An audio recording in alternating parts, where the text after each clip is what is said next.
13h30 à Kinshasa, une heure de plus à l'est du pays. Madame, Monsieur, bienvenue à ces journaux de la mi-journée sur Mandiko Télévision. Le vice-premier ministre, ministre de l'Intérieur, Sécurité, Décentralisation et Affaires coutumières, Jacquemain Chabani, est arrivé à Goma, chef-lieu de la province du Nord Kivu, ce dimanche 6 octobre 2024. Accompagné d'une délégation gouvernementale restreinte, il s'est rendu sur place pour apporter son soutien aux familles endeuillées suite au naufrage tragique du MV Merdi sur le lac Kivu, survenu le 3 octobre. Commentaire de Viningali Junior.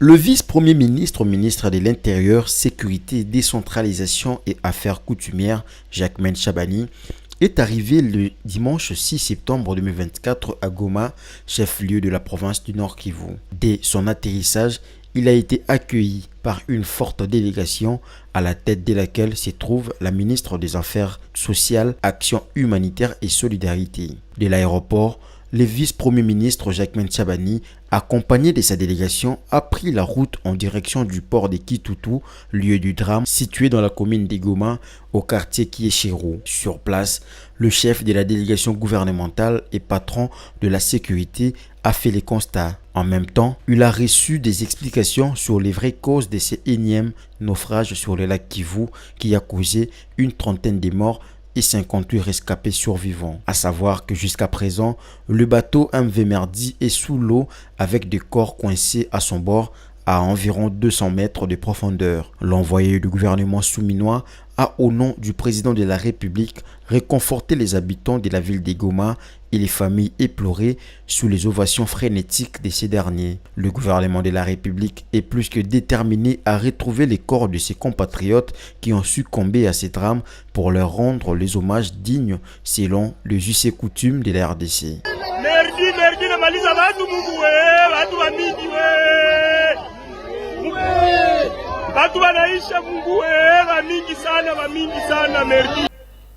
Sur le même volet, après le naufrage d'un bateau sur le lac Kivu le jeudi dernier, les autorités judiciaires du Nord et Sud Kivu dans l'Est de la République démocratique du Congo ont ouvert des enquêtes pour faire la lumière sur les circonstances de ce drame.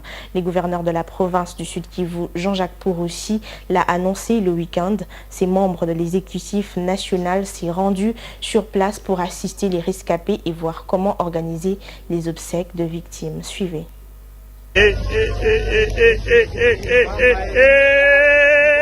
Le naufrage du jeudi dernier sur le lac Kivu n'est pas le premier du genre dans cette région, mais pour le gouverneur de la province du Sud Kivu, ça devrait être le dernier. Pour ce faire, les enquêtes ont été ouvertes pour déterminer les causes de ce drame et sanctionner toutes les personnes censées agir pour éviter ce genre d'accident. Nous allons organiser maintenant un régime de sanctions. Comme vous le savez, les investigations, le procureur de la République, après le tribunal de grande instance de Bukavu et celui du Nord Kivu, ont déjà engagé des investigations pour pouvoir mettre aux arrêts tous les responsables qui sont impliqués dans cette tragédie. Pendant que les enquêtes se poursuivent, les autorités nationales et provinciales s'activent pour organiser les obsèques de la trentaine de personnes qui ont trouvé la mort dans ce naufrage. Les obsèques seront prises en charge par l'État congolais. Dans le même temps, la prise en charge des rescapés se poursuit à l'hôpital de Kieshero à Goma, au Nord Kivu, à l'est de la République démocratique du Congo, où 76 rescapés ont été admis pour les soins appropriés. La ministre des Affaires sociales, Nathalie Azizamounana, et les gouverneurs du Nord et Sud Kivu s'y sont rendus. Au total, durant l'étape de réception des cas, nous avons reçu 76 cas. Parmi les 76, nous avons 2 femmes enceintes chez qui nous avons fait des examens mais qui sont en train d'évoluer très bien. Et malheureusement, au-delà de ces 76 cas, il y avait 6 corps sans vie. Et parmi les 6 corps sans vie, nous avons tenté de réanimer un, mais ça n'a pas pu marcher. Mais parmi les 6 corps-là, ce sont des femmes malheureuses.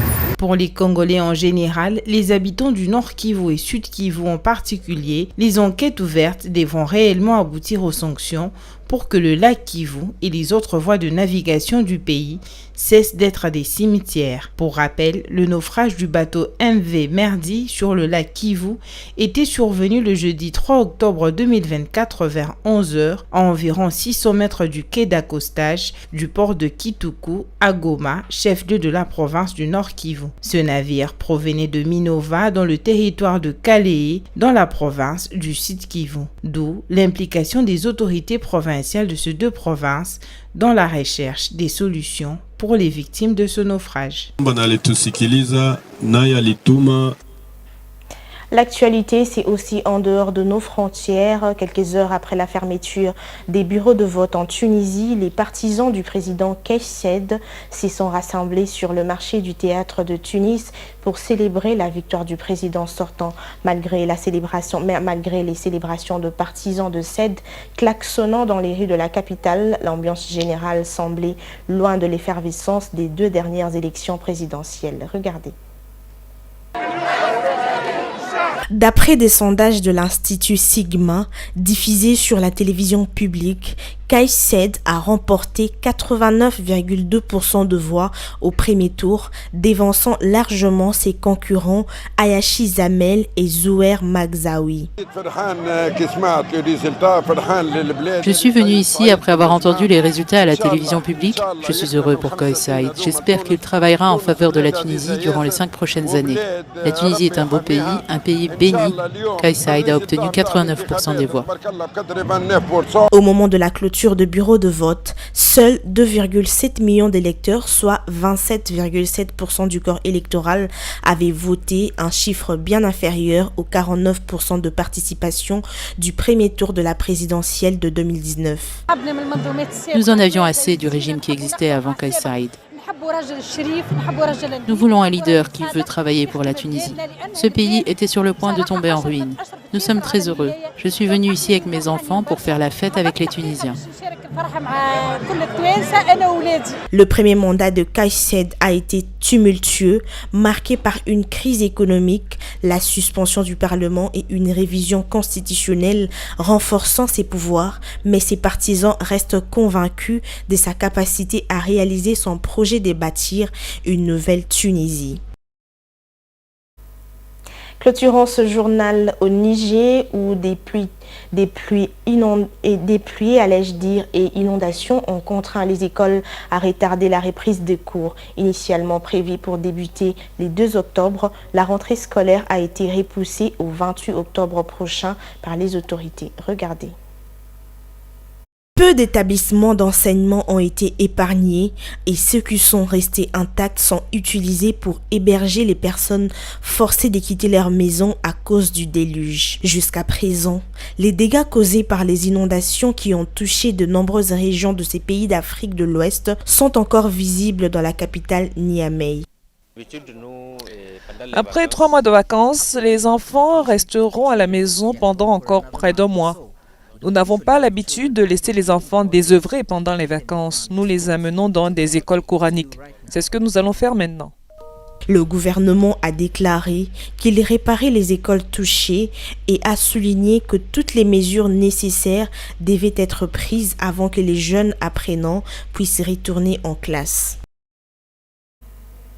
C'est la fin de ce journal, Madame, Monsieur. Merci de votre attention soutenue. Restez branchés sur Mandiko Télévision. Une pensée, un écrit.